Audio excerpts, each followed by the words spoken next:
you're like in the best run of your career, but on the other hand, I'm sure one fight wasn't great for you either. So I guess how do you kind of see things right now? I want to stay more active this year. I learned a lot of patience being in the UFC, not having to fight like 3 or 4 times a year like I was on the local circuit. It's helped me grow and develop a lot as a fighter, and I showcase it every time. So what has been the focus? Since you haven't been able to compete, you haven't been like in full training camps. What has been, I guess, the focus during the time off? Just getting better in every aspect that I can.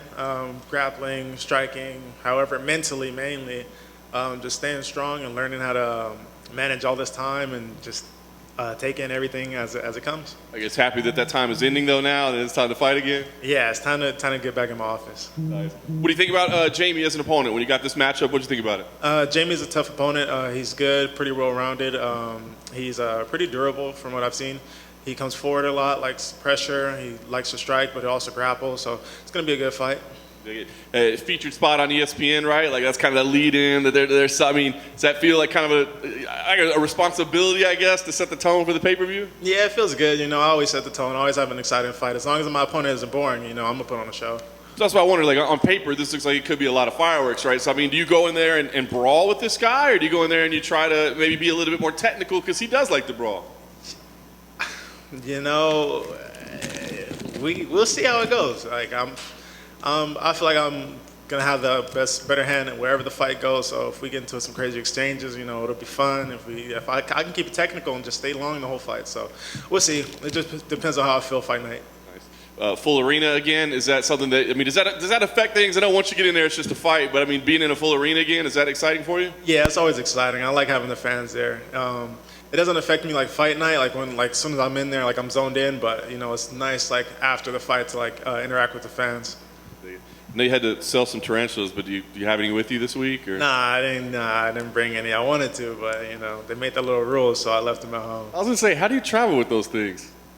Dude, they're super durable. You could, as long as they have water, they're good.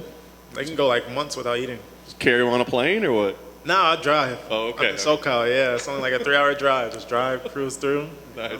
All right. Well, I guess last thing, what's ideal for you? Like I said, you got this winning streak going. Is it about going on and just keeping the win streak going, or is it about going and putting on, a bonus winning type performance? I mean, what kind of fight do we see here? Like I think every time I've got to finish, I put on a bonus performance, and I didn't get them yet. So I'm not worried about that. I just want to keep winning at this point. The goal is just to reach the top and just keep going there. Jalin right here. You haven't reached the judges' decisions yet in victory, but lately you've been submitting your opponents, and before that it was pretty much all knockouts. So do you now your opponents will probably expect this grappling, even though you can't just pull it out and be like, surprise, I'm good at grappling anymore, right? Yeah, I think as soon as I start striking them, they're still going to be surprised if I start grappling them, because it's like pick your poison at this point. I'm getting well versed on the ground, and my striking is just getting even better. I'm just evolving everywhere. So, it's like soon they're going to have no choice but to, just take on the onslaught. And completely unrelated to fighting, I was going through your social media this week, and I didn't realize you were such a good skateboarder. Like I saw you hitting switch trays and everything like that. Why in the world did you not become a professional skateboarder? That was actually my first goal when I was younger. I wanted to be a professional skateboarder. Life happened, or didn't have the support. I had a fear of heights, so that kind of played a big factor. I didn't do anything more than a 12 stair, So just kept breaking bones. Had a girlfriend, threw all that off. So that dream got kicked to the curb. But it's like riding a bike. You never forget. So I still got my tricks.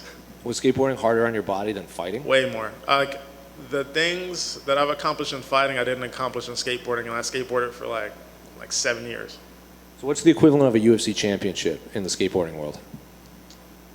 Shoot, you gotta be like Nigel Houston, Chris Cole, or somebody, just have everything, every trick on lock, everything you can do possibly. Well, it's an Olympic sport now.